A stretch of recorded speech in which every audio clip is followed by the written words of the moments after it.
Hello, this is Heléne Yorke, and you're listening to In the Envelope. Or Envelope. Oh, sure. Potato, potato.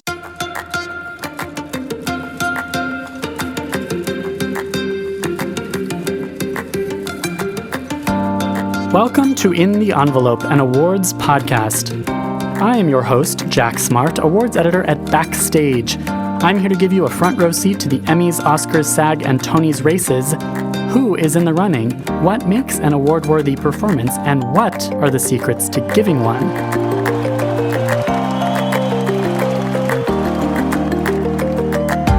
These intimate, inspirational conversations with some of today's most talented stars provide you, dear listener, the kind of craft and career advice that could win you a statue of your own, and maybe, just maybe, a tantalizing glimpse in the envelope.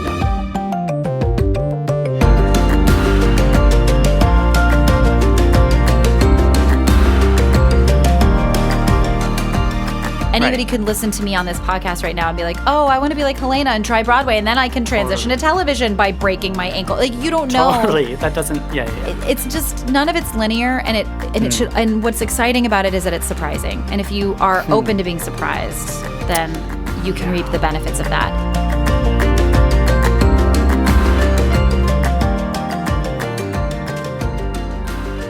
Judge, can he say something? No?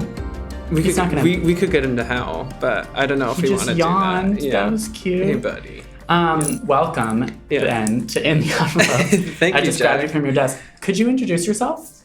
Yes, I'm Who are you? Benjamin Lindsay. I'm senior editor here at Backstage. What does that mean? What do you do? I work mostly on our weekly print product. So kind of booking out covers and feature wells and all of culture, all the interview content that you see, I kind of have a hand in. What is your relationship with Conference Room 2? Oh, I book our weekly on-camera interview series Backstage Live, yes. Which streams on our Facebook, Instagram, and YouTube channels. Look at you go. Yeah. There's a wall of Polaroid photos behind you. Of everyone, most of everyone we've interviewed there. From the last year, there's probably been like 60 plus. Do you want to name drop subjects. some of these people? Who are the biggest or the most fun? We got Billy Porter. We got John C. Reilly. I see Edie Falco, Willem Dafoe. We're here to talk about the other two. We had Drew Tarver in here. Oh, good transition. Yeah. Oh, good. Because the only reason, I brought you in, we're introducing members of the Backstage staff to listeners of this podcast. Okay. But I'm bringing in people based on their affiliation with or their love of different interviewees at their projects. Oh, cool. Yeah. Like what, first of all, give us a brief, what is the other two? And like, why do you love it? Yeah. Why do you love it? The other two first came onto my radar because I love Other People, which Chris Kelly wrote and directed after his time on SNL with Sarah Schneider. Yeah. Schneider. Yeah. They came together for this to kind of create the other two. Obviously, I think that the story is absolutely hilarious. Totally. Kind of these two late 20s. I think they're late 20s, maybe early 30s. Yeah. But both of them are pursuing careers in the arts, but also kind of having a hard hand of it. More of an aspiring career. Yes, yeah. Which people can relate to. And then when their younger brother, 15, he kind of has overnight success on YouTube, kind of like Justin Bieber. Right. Chase Dreams, his name is. Like Justin Bieber. Yeah. And they decide to, at first it seems like it could be operating with the caveat of like riding his coattails, but what actually ends up happening is that they find a way to kind of clean their own lives up without manipulating the situation. It's still like done out of love. It's done out of love. It's never, there's no resent for his success. Totally. And the show could have made fun of him, I think, totally. of the breakout teen kid. And instead he's this really sweet kid who's not corrupted by the fame. Right. They do make fun of the people around him. For sure. His agent is Ken ludicrous. Marino. Yeah. Yes. Played by Ken Marino. And his mom is played by Molly Shannon. Yeah. Huge. Incredible. Yeah. And so today's guest of the podcast is Heléne Yorke. And I was just putting this episode together. And it's, Heléne, I know you're listening. I know she's listening. I think it's one of the best interviews we've ever done on this podcast. Awesome. I think it's pure gold start to finish, but it's also really fun and funny and like casual. Note that this episode is completely unbleeped. If you have small children or you don't want to listen to a curse-heavy podcast, this is not the episode for you. Yeah. And I can't wait for people to hear it. Ben, thank you for joining us. Yes, of course. Do you have any parting words? Judge, anything? Judge is quiet. Well, I love that we're also running a print feature with this interview. I love that you emphasize the pronunciation of Heléne. Heléne. In the written product. So if she's listening, I think she would appreciate that as well. Totally. Yeah, totally. Everyone grab a copy of Backstage magazine. Yes. That's what we should plug. Right. It's out now. What issue is Heléne in? I believe she'll be in June 20. This episode is coming out on June 13th. Amazing. So 1 week later, Heléne will be in the print issue. Yeah. And it's a great old magazine. Yeah. Yeah. I'm not biased at all, but I think so too. I think it's the best one out there. Yeah. Okay. Thank you. Let's get to it. All right. This podcast is, of course, brought to you, listeners, by Backstage. Listen, aside from all the great inspiration and tips and all of that stuff we offer for free, like this amazing podcast, Backstage also gives you access to incredible casting calls all over the world. That is why it's the world's #1 casting platform. If you're curious or if you're an actor yourself and you really want to jumpstart your career and you're ready to take the advice and the inspiration you've heard here in this very episode and use it, go to backstage.com/subscribe and enter the code ENVELOPE, ENVELOPE. That's, again, 30 days completely free to try Backstage, where you can make a profile, upload a headshot, upload a reel, start browsing the casting notices, and start applying to jobs, because who knows, maybe one day I'll be interviewing you. Again, that's backstage.com/subscribe and enter the code ENVELOPE.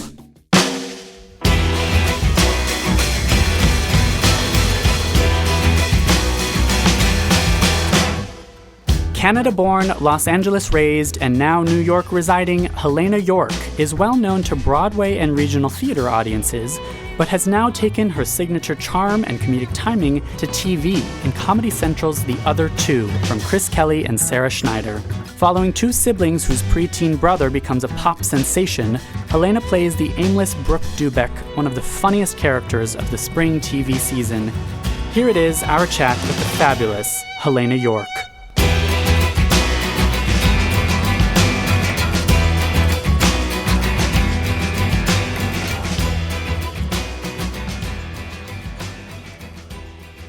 Is it ABBA or ABBA? It's ABBA. Someone gave me a really hard time the other day insisting it was ABBA. I was like, fuck you. Who the fuck said that to you? That's stupid. My friend, and then my other friend corroborated it, and I was like, you're both wrong. But I'm from Hawaii, so I don't know these things. You're from Hawaii? Yeah. You even say Hawaii correctly. Yeah, You're from Hawaii? You know what's crazy? I saw a friend of mine the other day, and she moved to Hawaii. See, that's another She place went through that this converts. horrendous breakup. Yeah. And then moved to Hawaii. How well do you know Hawaii? Not very well. Okay. I've been to Kauai. It's the one place I haven't been. That's crazy. That's amazing. Wow. So There we go. match made in heaven. Yes. We've experienced everything collectively, but I've seen Mamma Mia, you haven't. Yeah. You've been to Kauai. Yeah, this is good. Yeah, my friend went through this horrendous breakup, and I've never seen somebody in greater despair, but she just moved to the Big Island To and heal. just lives there. Yeah, my And she's brother a lives writer there and now. can live wherever. Let's do a quick recap of everything we talked about in the lobby. Okay. No, Heléne Yorke, thank you so much. Heléne Yorke, Yes, that's me. not Helen Yorke. Not Helen Yorke, not Helene, Heléne Yorke. Yeah, but you don't Trying bother. to make it as difficult for people as possible, and for myself, frankly. Yes. Again, your parents. It all comes back to your parents. It's their fault. We did this talk back recently in Los Angeles where Fred Armisen, name drop, was the moderator, and he fun. kept calling me Helene, and my father afterwards was like, he kept calling you Helene, and I was like, yeah, bitch, because you spelled it that way, so what did you expect? Get to know me. You can't This is my complain. whole life. Totally. Also, his name is Ross, but he threw an H in there as well, so his name is RHOS. They're You're a mess. joking. No, isn't that crazy? I don't even think That's about what it until it is. I'm like, oh my God. And you know someone named Bary. Yeah. You're dating someone named B. Yeah, exactly. Cute. What else did we talk about? Oh, well, one thing we're going to talk about, the reason I think you're a perfect guest on this podcast is because we're all about the audition horror stories. As someone who's based in New York and came from a theater background, you're the ideal Backstage interviewee Okay. because you have I mean, forgive me for assuming that you have like audition horror stories because every working actor does. I don't have like a ton of horror stories. I just have like, I did the slog. Like, I did the slog. I have that Heléne story. I've had horrible feedback, like she looks like a soccer mom. I've had that, but they didn't want it. They didn't want a soccer mom. They didn't. Apparently not. I did not book that. No, and then I have like, but I don't have anything like I fell or my tit came out in front of Lin-Manuel Miranda or like anything like that. Sure. Yeah. You know what I mean? I just have like the typical. I did it. Yeah, or like, well, there's that thing too of like, I heard it recently on this podcast. I can't even remember who said it, but when an audition goes so horribly that like they were assholes or like it was a respect issue, you don't even want that job. Like in a way, you're auditioning them. Yeah, I mean, you get to a place in your career where I think that's the case, but like at first, you just want somebody to fucking hire you for this thing you spent thousands of dollars on college for. Yeah. But like, I've been to fucking chorus open calls. Like I did that shit. Did you do Backstage casting listings? Did you circle notices in Backstage? No, I didn't do that. No, but I'm you not moved to New York. old. Oh. I think that I moved here in 2007. Because that was when it was like transitioning to online already and everything. Literally just transitioning, and it was all on the Equity website. Gotcha. And you came directly from University of Michigan? Yeah, University of Michigan. With dreams of moving to New York. With dreams of moving to New York. And doing what exactly? Are we recording all of this now? Yeah, totally. Is this happening? Yeah, totally. Yeah, I went to Michigan because I was like dancing forever growing up, and then I got into choir, and I really loved acting, and I was like, I should be majoring in musical theater, and I wasn't going to apply, and then a flyer came in the mail, and my mom was like, this place looks really good. And then they accepted me, but I applied for 7 universities. And when you apply to university for this, you have to audition for college.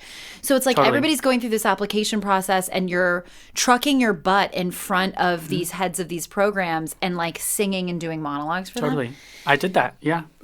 Where did you go? I went to Vassar. Which did not require that. But I auditioned at a couple places. I got into UCLA's acting program. They rejected me. Really? Yes, they rejected me. Oh, no. Everybody rejected me. Except for University of Michigan? And Boston Conservatory were the only places I could get into. And I didn't get in until like April 1st, which was the absolute last moment you could have heard. Weird. I turned green. I was so nervous that I just wasn't going to get into college. Because you only applied to, how many you said? 7. 8 or 7? Yeah. And I auditioned for all of them. It's super stressful. You're 17 or whatever. And you're, oh my God, paralyzed. It was paralyzing, but they let me into Michigan. So much pressure. Amazing. Which is nice of them. And it's because of the flyer that you were like, yes, this. Well, we like had gone to a college fair and like they sent the material to the house and my mom was like, you should apply to this. And we did. And then we visited and I was like, I mean. Totally. I loved it. That school is so good. Yeah. That program is so good. And, I went to college with some high-functioning, successful people. Sure. And it was originally dance. Like, you came from the dance background. Yeah, I came from, I did ballet forever. And then I remember, learning about Chinese foot binding in school and being like, this is how ballet will be talked about. Oh. Because it was so painful learning how to do point. Yeah.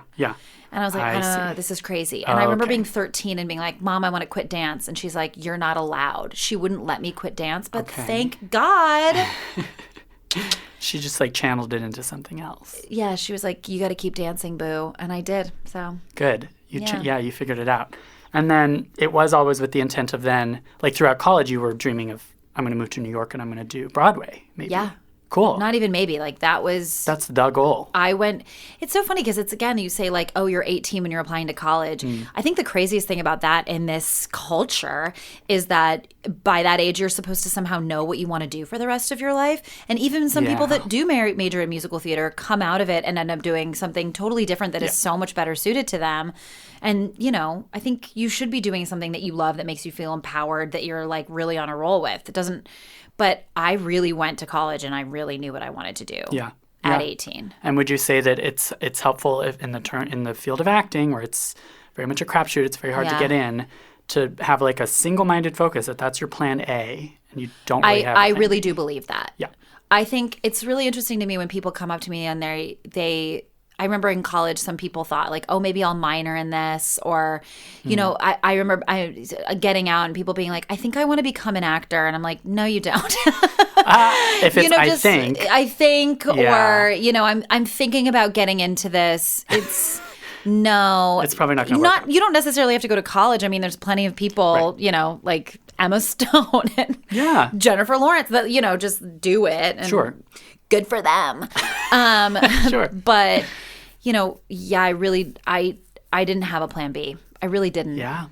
And I'm a hard worker, so I worked a lot of side hustles in order to make it happen. And I also didn't have a plan B for how I wanted my career to look. I didn't want to, like, I remember getting here and being so focused on, you know, if nothing against this, but I don't want to necessarily dance in an ensemble or understudy. Sure. And that work is incredible work. I just knew that it wasn't something I wanted to do. And so I sort of said, you know, if I can't do this the way I want to, I will find something else to do and it'll work out. Mm-hmm. But if I'm going to do it, I'm going to do what I want to be doing. Yeah.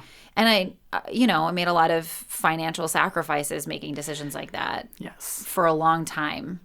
But, you know, it worked out. That's the stuff we like to hear about. So would you say your advice too is like because in the field of acting, you can't just say like, I want to act. It's maybe more helpful to be like, my specific angle is Broadway or leading on Broadway or even more specific than that. You find a crack to get in there, I think. Certainly theater was my crack. I mean, that was...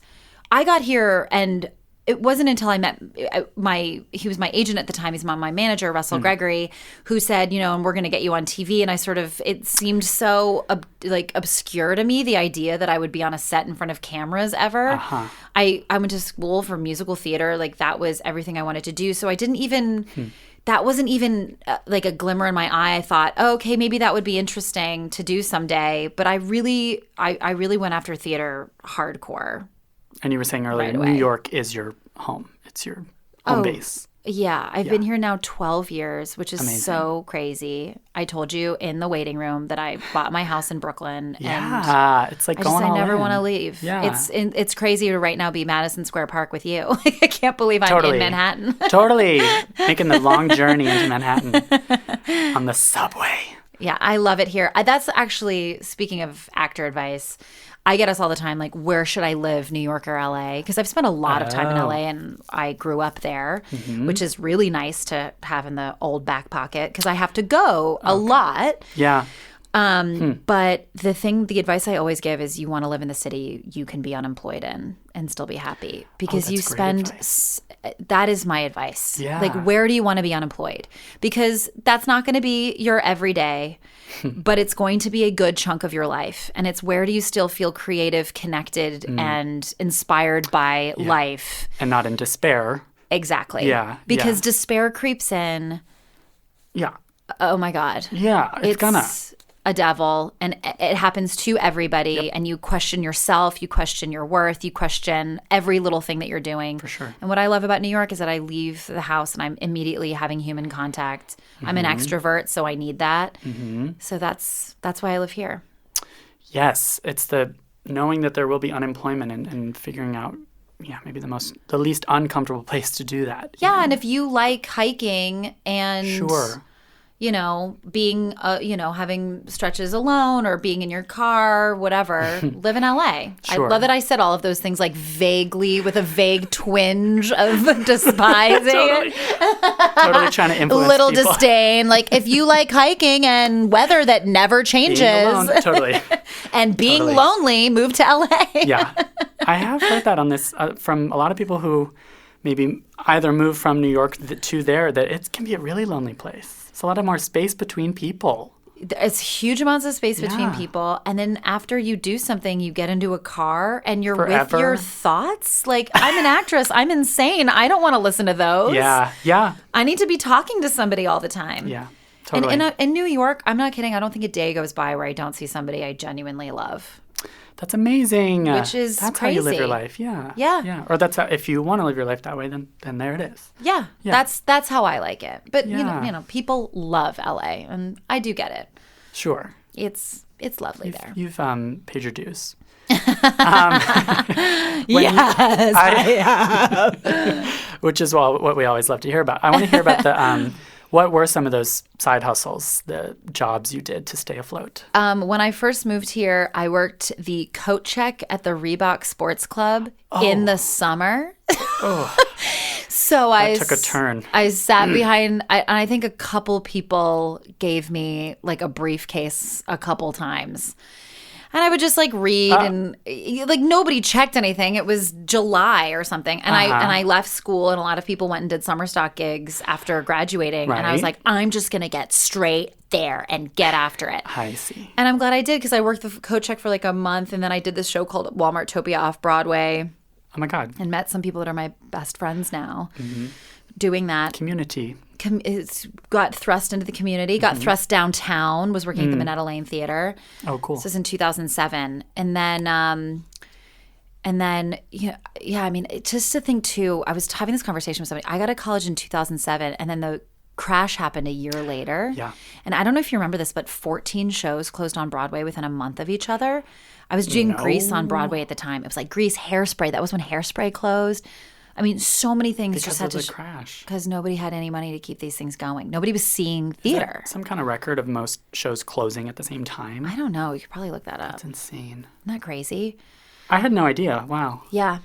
And then I was working, and then I Wait, sorry, what was the first Broadway show that you did? Was Grease? Grease. And then it closed because of the crash. It closed, but I booked Wicked on tour. I did not get touched. This is crazy. That's great. The financial crisis did not touch me because Amazing. I booked Wicked. Amazing. Good and timing. I toured Wicked for a year while everybody got their shit together. Yeah. And I came off the road, and I was doing Bring It On the musical out of town in Atlanta.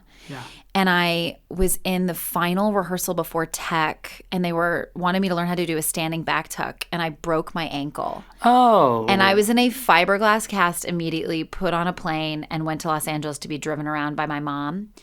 And I was like, no. I should try doing TV now. And it's one of those things where it sounds so, oh no. But honestly, I think everything, first of all, Taylor Louderman was great in that. And Oh my God, that's I didn't her part. know this.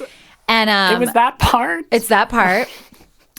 She's fantastic, and now she's in Mean Girls. Yeah. But I ended up, it put me on a new path. And I think that's, that to me is also, this business is so insane, and it can knock you down in so many different ways. And I think you either take a setback as, something to dig into you and make you feel like you can't go forward, or you say, this is telling me I need to be doing something else.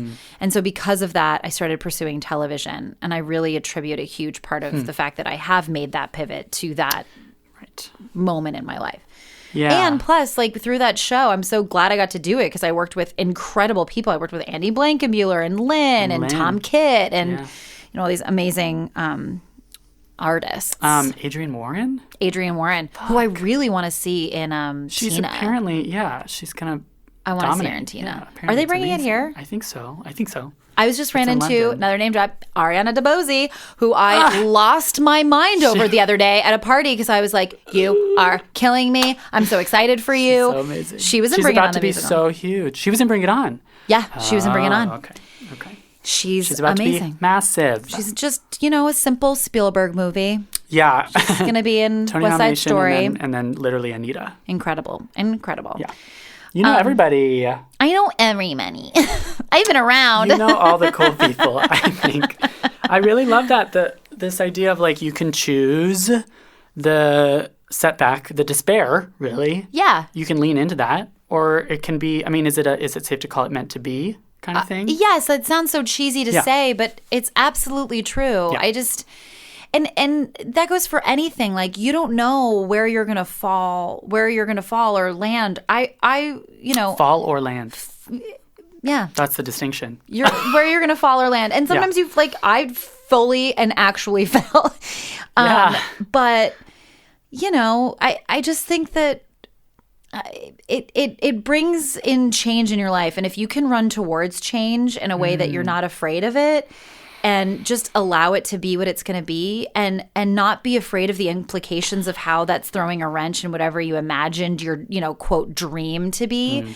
Don't get so attached to an idea you have in your head, of what it's going to be. I remember being at Michigan, and my roommate was Andrew Keenan Bolger, and his sister is Celia Keenan Bolger, and she was a great hero alumni of the school. And I remember thinking about what she was up to and sort of thinking like, okay, maybe if I do this, then that would lead to this, and I could do a spelling bee and get nominated for a Tony Award or whatever. But, it's like I'm not going to do exactly what she did. Just like anybody can listen to me on this podcast right now and be like, oh, I want to be like Heléne and try Broadway, and then I can transition to television by breaking my ankle. Like, you don't know. Totally. That doesn't, It's just, none of it's linear, and it should, and what's exciting about it is that it's surprising. And if you are open to being surprised, then you can reap the benefits of that. And then it becomes a beautiful life, because then you're happy. Yeah.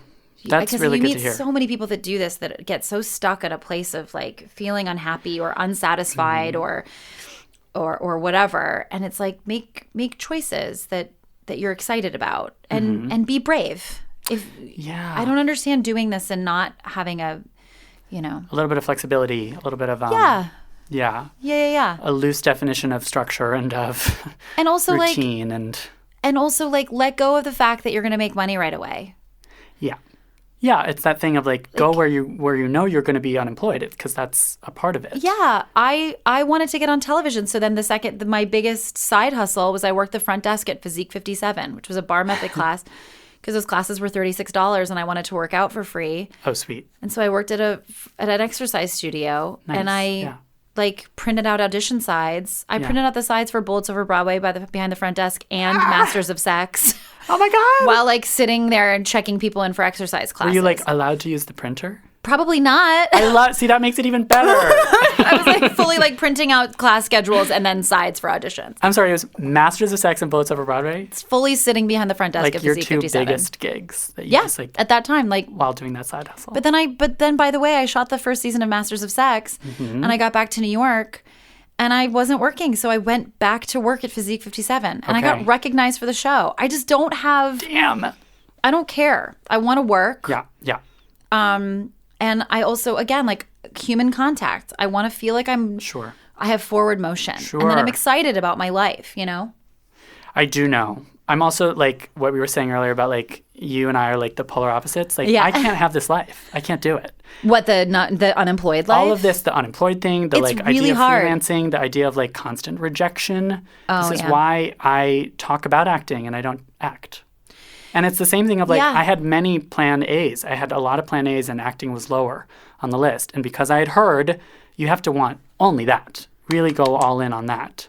Also, you have an amazing job. And it's pretty okay. It's pretty okay. It's so funny. A friend of mine is in hosting now, and I was talking to her the other day, and she's like, "Lainey, I miss acting." And I was like, "No." I was like, "No." I literally was like, "No." Because the thing is that I think people make the mistake a lot of times, and I don't know if this is, enough about it to have not made this mistake, I don't think, in thinking about it. But I think that you see pictures of people on a red carpet at Broadway openings, at the Oscars, or, in brilliant performances and think, oh my God, I want that life. I want to be an actor. But so much of it is the moments in between. So much of it, and how you manage the moments in between, and how you get to that carpet or that event or that award show or that job. Yeah. And which requires a lot of pain and suffering and hard work. Yes, exactly. And I've flipped it. So you're saying pain and suffering and hard work, and that's absolutely true. And I hate dry spells they feel like they're never going to end. A lot of actors feel like, and I have felt this way at the end of a job, okay, that's the last time I'm ever going to work. That's it. I don't think I've ever come to the end of a job and not had that kind of slip into my brain. Sure. But it does, and it will. And I think that, it's an audition is an opportunity to, this is so cheesy. I'm so sorry. Forgive me. We love that. Yeah. An audition is an opportunity to get to do what you like doing. Yeah. So just take it as that. Yeah. And take it as an exercise in that. And go in being like, I don't know. Who knows? Totally. Throw shit at the wall.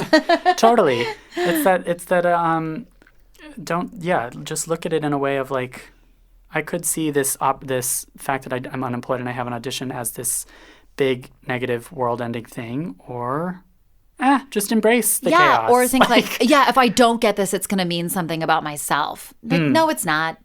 Sure. It's just not. And, about more yourself. often than not, it's just not. Yeah. And you can certainly flip it that way if you want to and treat every single one, like grip it with your mind vice. Right. But also, by the way, if you grip it with your mind vice, you're definitely not going to get it. Totally. No, and you're just going to go crazy. You're going to go crazy. If every audition is like, this is the one, and then you don't get it, and you're clinging in that way. Yeah. Oof. Yeah. And, it does. It's crazy making. It's really crazy making. Is there anything you do, like, do you have like a post-audition mantra or like routine, or like what's like a practical tip for like leaving it behind you? And I'm so good at it now, just because I've been doing this a long time. Yeah. But I'll go back in my career when I was not as good at it to sort of like how I got to a place where I was good at it. Yeah. When I didn't get something, my manager, Russell Gregory, as I've mentioned already, said to me, he's like, you're allowed to be upset about this for 24 hours. Okay. I was given a time limit. I was allowed to be upset. Yeah, a deadline. But it was only allowed to last 24 hours. Because the bottom line is that you're going to get an email the next day for an appointment 2 days later. Uh-huh. You just, you can't linger on it. Yeah, yeah. And I also got asked the other day too, you're talking about letting it behind you, because auditioning is so weird. Somebody asked me who my competition is the other day, and I hadn't been asked that since my 20s. Like, who are you in the waiting room with typically, or who do you view as your competition? And I just remember I was like, I don't know. I don't think anybody. I mean, at the end of if somebody else is going to get it over me, I don't view them as competition. I just view them as being the ones that were supposed to get that. Yeah, yeah. Yeah, you'll see some of the same people, but okay. I don't know. I don't think about. I don't. Yeah, there's I also think that's something a huge, gigantic waste of energy to think even think about who is your, who's your type, who's in your whatever, and it pits people against each other who are, we're better united than divided, and and frankly, totally. like rooting for somebody feels and is so much better and easier. Yeah, less stressful to just 100% choose that. Yeah, totally. But like now after auditions. Sometimes I like to make plans right after an audition. Like I like that as an exercise. Like, go be extroverted and like go be my extra self. Sure. Or like be with someone you love. Yeah, exactly. So like the other day I had an audition and I had lunch plans with my friend Theo right afterwards and had a glass of sake and sort of laughed and had a lovely afternoon and went on my merry way. Just to be able to shake it off, because thinking about it in the aftermath, it's like if all the extroverts out there, we all go to parties, and when we're going to sleep at night, we like replay the entire evening in our heads. Of like, what did we say? Who did we say it to? Oh my God, am I in trouble? Totally. You know what I mean? Sure. And you can do that with an audition. Like, oh, how did I say that one thing? Forever. Did I hit that beat? Whatever. Oh, yeah. Forever. Yeah. And it's, if it's you, it just is. Just embrace that too, maybe. Yeah. Yeah. And you can think about every little thing, but at the end of the day, if it's you, it's going to be you. If it's not, it's just not. It's going to be somebody else. Sure. And they'll have a great time, but it wasn't for you. Good for them. Good for them. It's good for them. So would you say the 24-hour being upset rule is more of an unconscious thing? Like you kind of barely have to consciously do that anymore? I barely have to do it anymore. I was very conscious of it at the time.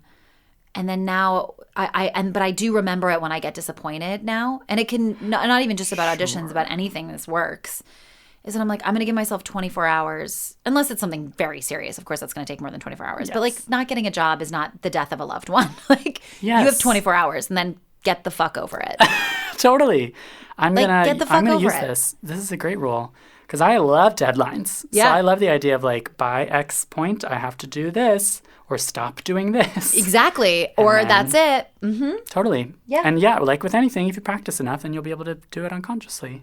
Yeah, I think so. But, there are things that you just – it's the scariest thing about auditioning for stuff that you want is that the potential of losing something you want, it's like any love. Stings more. It's really scary. Mm-hmm. But, you know, you got to let it go. You just do. Because you're not going to be able to reach in there and change some sort of an outcome or make it different. And you're not going to be able to go back and change what you did or do it differently. Because you probably wouldn't anyway. You wouldn't change the audition. No. Unless you royally fucked something up. You wouldn't. You would do it exactly as you did it. Sure. So... Also, sometimes when you make a royal fuck up in an audition, it actually leads to another job or another audition. Oh, my God, yeah. Mary Beth Peele told me that she fucked up. Oh, I met her recently, and oh my God. I mean, she's a legend. I did a pilot with her, and I just drank her for. She's incredible. She said that she messed up the lyrics to "Send in the Clowns" in front of Stephen Sondheim and booked the job. Oh yeah. I love not that everyone story. is Mary Beth Peele, but that gives actors hope. You know, she is so gorgeous. Oh, fully. She gets me excited about getting older. Oh yeah, she's one of those. I am obsessed with actresses that are just older, and I just get amped about it. Oh my God, totally. I get so excited. Judith Light sat right there. I can't. You interview the most amazing people. I was like, why do you want to see me? Did you look up the guests? Yeah, you have. You did? You've had Natalie Portman and Nick Kroll and all these people. Oh Helena, thank you for doing that. That's wow. What do you mean? Thank you for doing that. No one's ever talked about who else has been on the podcast. I don't think anybody else has bothered to look it up, but they should. Oh my God, I listened to part of the Nick Kroll episode because I was like, he's cool. He was a great interview. Yeah, he's really right there. Cool. Yeah, he's really cool.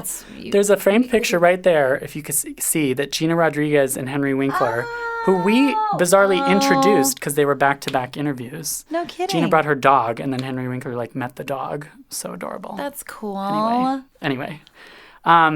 Going back to this idea of the roles that you're going to get disappointed about if you don't get because you feel really attached to them. How did you we got to talk about the other two, because walk me through the whole audition process for that. And was that, of course, the kind of role where you were I'm dying to get this? Yes. Yeah. So I was doing a show called Graves at the time for Epics. Uh-huh. And I was about to leave to go to New Mexico to shoot that. And I got the appointment, and when you're a series regular on a show, it is hard to do another one, typically also because contractually it's a bit of a snafu. Right. Which is something that's interesting that's happening right now that's getting worked out, because it used to be that you shot 25 episodes for every TV show, and now you don't. You shoot for 2.5 months, and you're available for stuff. So that's an interesting conundrum that's happening within the business right now. Anyway, I got the appointment, and I knew about Chris and Sarah because Chris Kelly and Sarah Schneider, who are the co-head writers of the other two, because they were running SNL at the time. Yeah, which is huge. So crazy to say. Yeah. When I moved to the city, I sort of thought should I remember asking Russell, I was like, should I be doing improv comedy? Do I need to be taking Improv 101? But the classes were $450 and I could not afford them. So as good a reason as any. I couldn't afford it, and he was like, no, you'll figure it out, whatever. And I got the audition, and I had seen Chris's movie Other People. And with Molly Shannon. Yes. And they're just you were joking about how the writer's room is everybody that's cool and funny on Twitter. Totally. Everybody it's literally a table that I want to sit at. Totally. That I've always sort of have put on a pedestal or thought oh, I'm this theater kid. I'm a theater kid and I do television and stuff, but that's a different table, the comedy table, where it's gotcha. The Lorne Michaels and the Chris and Sarah, and we were saying Joel Kim Booster and Cole Escola and Kat Cohen and Bowen Yang and Matt Rogers. They're all at a table that I'm oh God, I want to sit. I would love, yeah, totally. So those were just a bunch of names that I rattled off that everybody should now go follow on Twitter. Absolutely. Anyway, I got the email, and you get an email, and it's this is the character, this is whatever it is. And I read the pilot, and I was just broken immediately because I was motherfucker. You're no.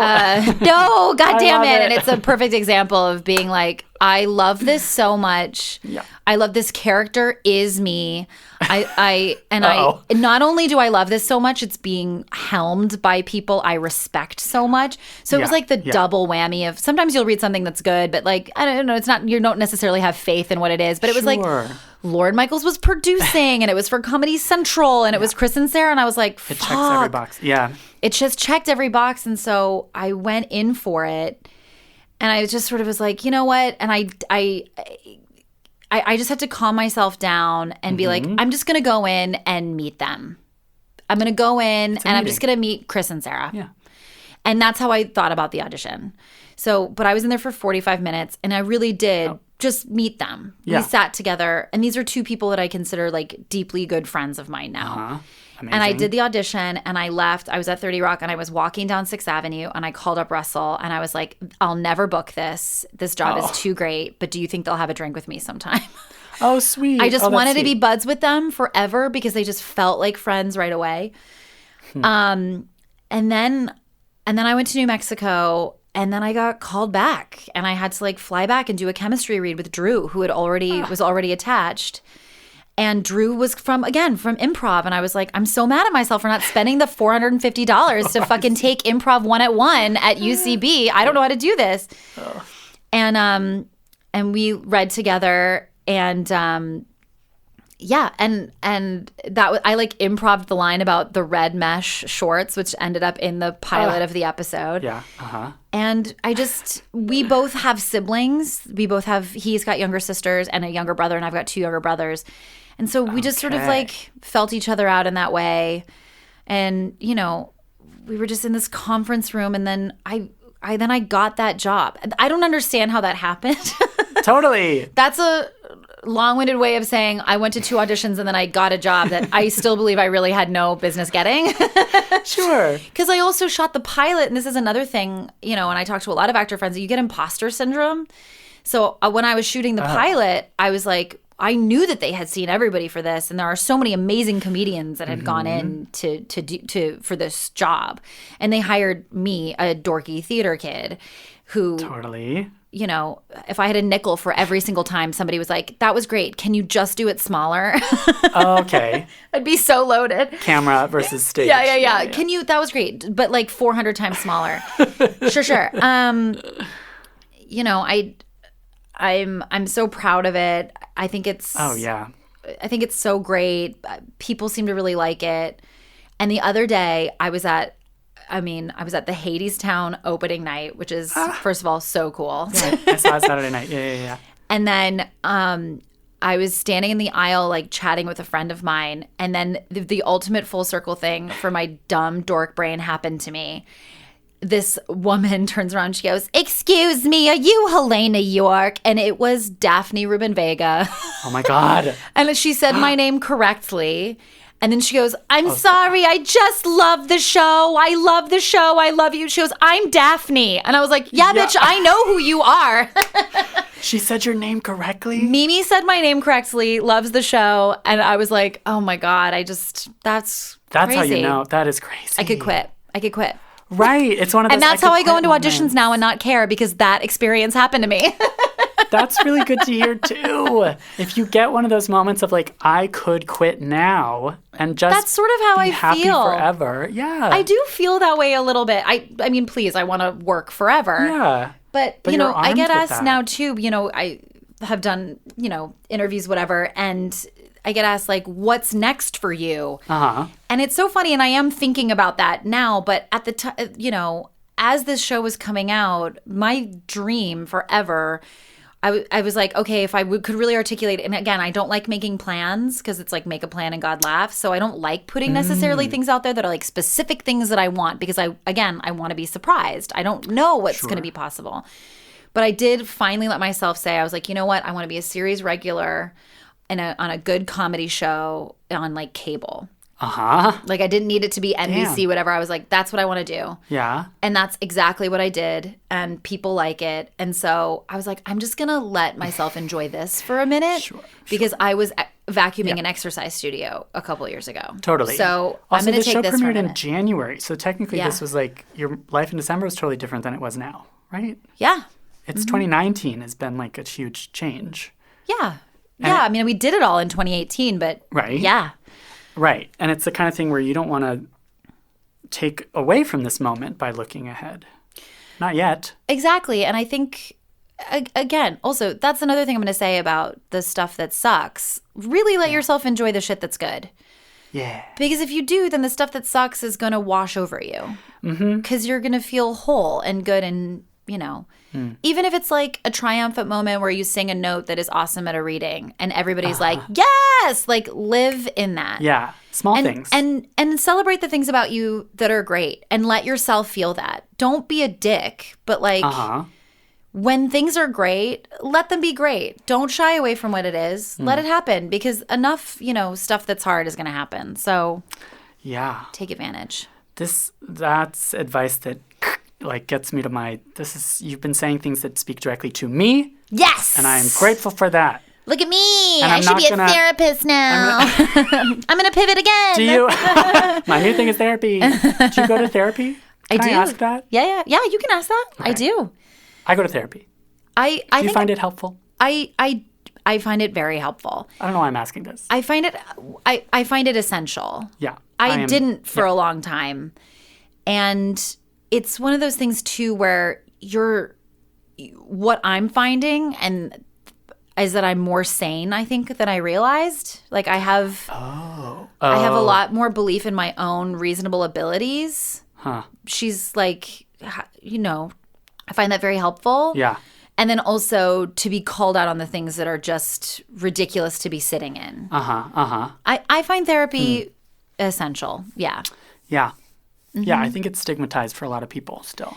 It was stigmatized for me because my parents were always like, you don't need a therapist, you have us type of thing. Because they're good. I have great parents that are great listeners and everything. Yeah. But it really is different.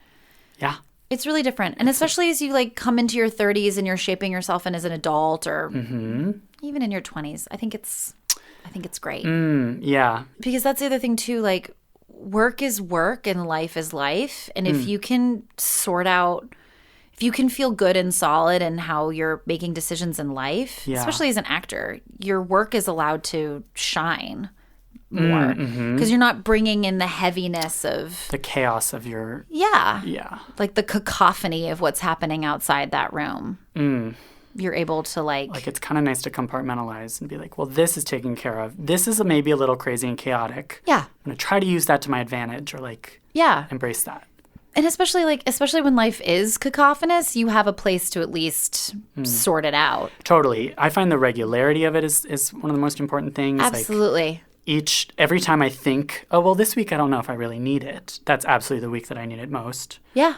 Or like it's just talking to a professional. I talk to my friends all the time about that stuff, but something about having a professional be like, what you just said is bullshit. Yeah. So important. Yeah. The other thing that I got out of therapy recently that I just like blew my mind, and it's so simple. It's crazy. And also this is another thing that my manager told me. I was in LA doing, this will tie into the therapy conversation. But I was in LA, I was doing the first season of Masters of Sex and I had done the pilot and I went to LA to do the first season and I was like staying with my folks. I was so excited. And it sort of started off a little rocky and I got really freaked out. I was like, oh my God, I came all the way here to do this, la la la.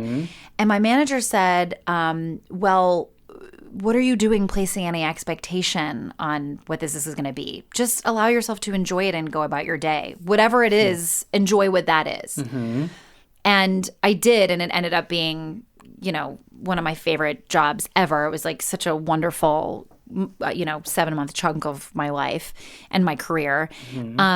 And my therapist says the same thing. It's like sort of going into situations where you expect something or you have an idea of what it's going to be or what a person will be like or whatever, and just not. Yeah. Does that make sense? Because totally. the problem with an expectation is that it's you're either going to be disappointed or you're going to have your expectations exceeded, or it's going to be kind of the same level as what you thought, but different. It's always going to be different. Totally. So if you like paint a picture in your head, you're painting yourself into a corner. Yeah. I had also a soul cycle instructor. I'm a big proponent of soul cycle. Yes. Say something in class that was like, why would you give yourself a dream? Why limit yourself? You don't know. You don't know. You don't know. Yeah. And that's why also, that's another way to face disappointment. You don't know why that disappointment happened, what it's making room for. Oh, what you it's just making room don't for. know. Yeah. And so, like, releasing expectation and allowing yourself to be surprised. Yeah. Well, I mean, all the best acting advice doubles as life advice, and I think that's 100%. That's just true. Yeah, like, you paint yourself into a corner if you think of if you try to define the future in one path. Yes, exactly. And there's the linear thing too. It's not linear. It's never linear. Oh my God, it's no. Gonna zigzag all over the place. Yeah, so get over it. So embrace it. Yeah, totally. Get the fuck over it. Totally. Get here, get a job, and get the fuck over it. Yeah. And, like, see where it takes you, because you just don't know. My friend Jake Wilson, who I went to college with, is, like, a television writer now and directs music videos and directed a music video for Cher recently and is doing all this incredible stuff. Oh, my God.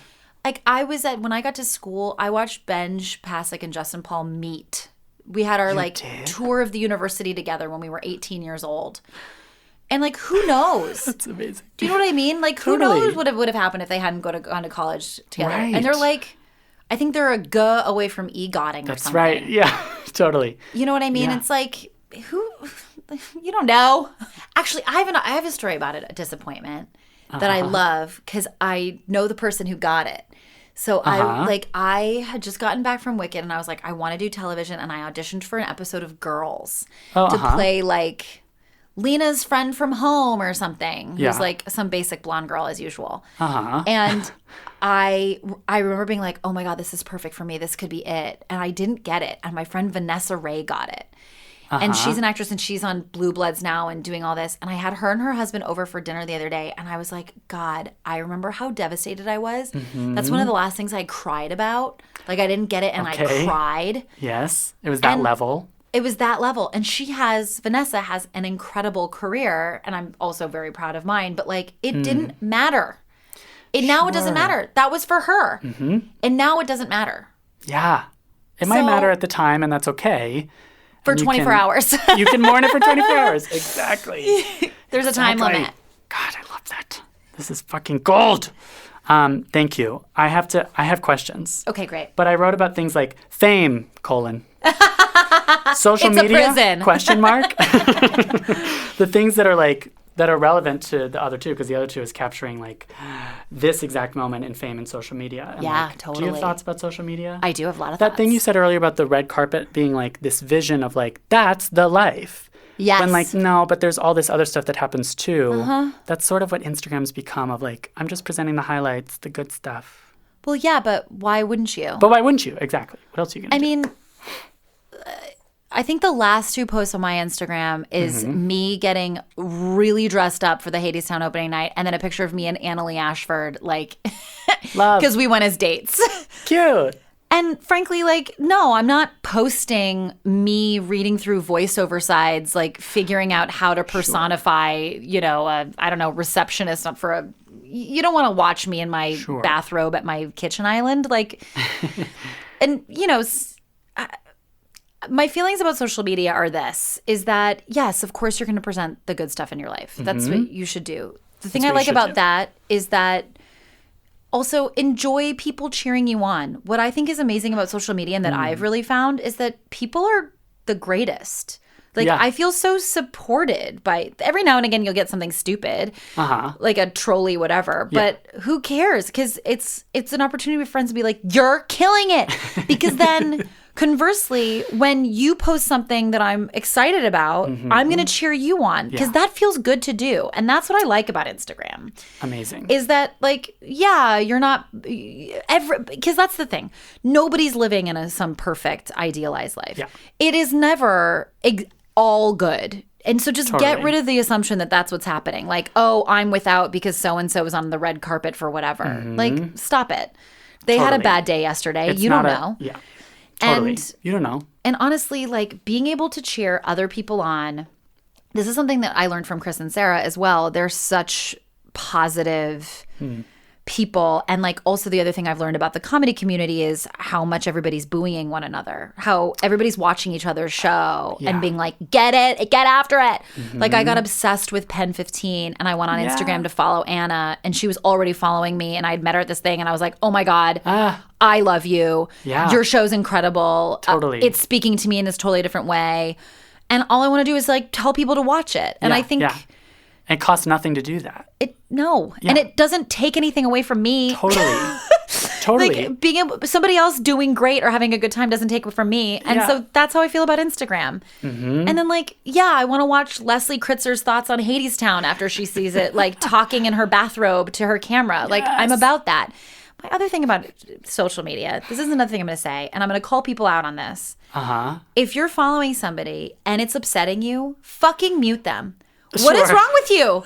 Or unfollow them. Who cares? Yeah, because if that then is filling your life with negativity to the point that you need to troll them or to put negativity out there, then just mute them. Get it out of your feed. It's designed so that you can fiddle with it. You literally choose. You decide what you see. Yeah. All I follow are like drag queens, interior design inspo, some comedians I love. And Leslie Kritzer. Leslie Kritzer and my mom. You know what I mean? And that's all that matters to me. Yeah. By the way, Kritzer's a great example. Yeah. Kritzer right now is killing it in Beetlejuice. Yeah, in Beetlejuice. And I've seen her in it, and she's amazing. I can't recommend it enough. I had a great time at that show. Same. And I hadn't seen Alex Brightman in a long time, and we were like loving on it. I was so excited. Met Rob McClure that night. Was so excited to meet him. Yeah. I mean, these are the things. It was like a preview as Backstage. I love that shit so much. Anyways. Yes. But Kritzer is killing it and like posting pictures of like photo shoots of her promoting whatever. And it is so exciting. Totally. To be like, get it. Like, I'm here for this. Yeah.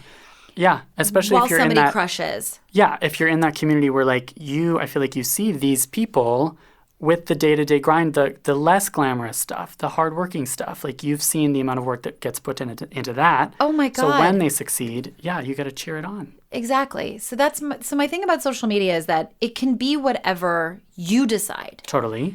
If you give it power, then you're going to have trouble. And I deleted it for, like 8 months or something recently. And I think I needed the break maybe.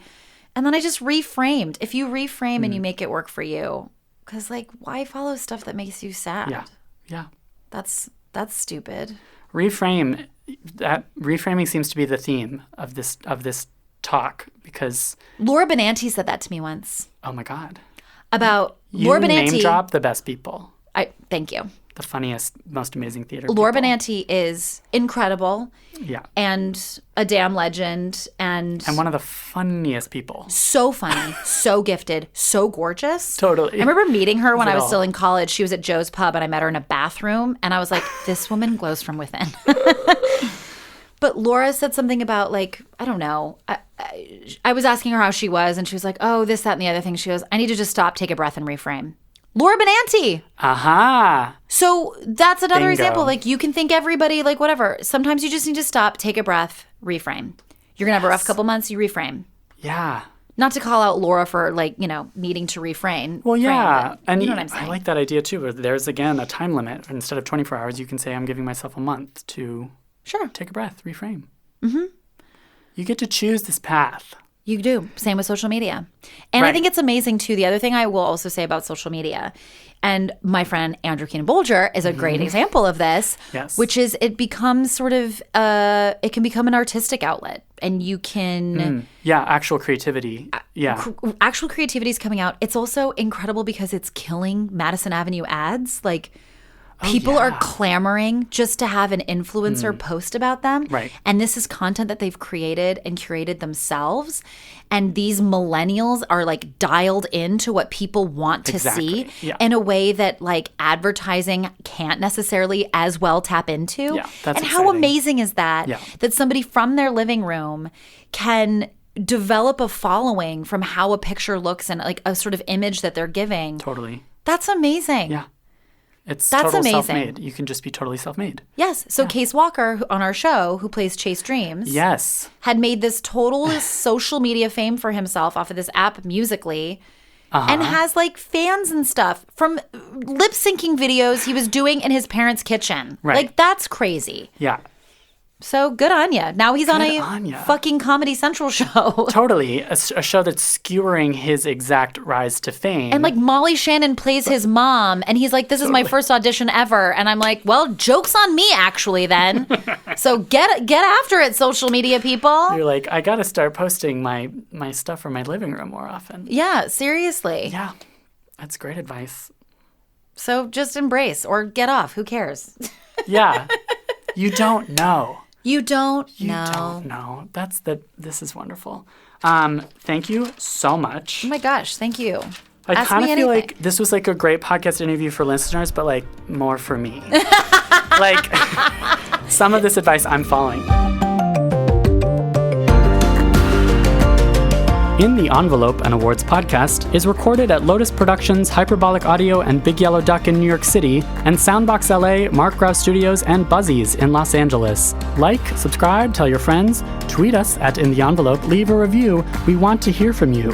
Visit Backstage.com for more content and resources for working artists, and don't forget, you can subscribe to Backstage with a free trial by using the code ENVELOPE at checkout. Thanks, as always, to podcast producer Wiz, Jamie Muffett. You can follow him on Twitter at JamieMusicNYC. You can follow me, Jack Smart, on Twitter at JackSmartWrites. Thank you to the team at Backstage, the most trusted name in casting: Peter Rappaport, Mark Stinson, Samantha Sherlock, Francis Ramos, Lauren Rout, Caitlin Watkins, and especially should-be Oscar nominee Kasey Howe. Thanks for listening.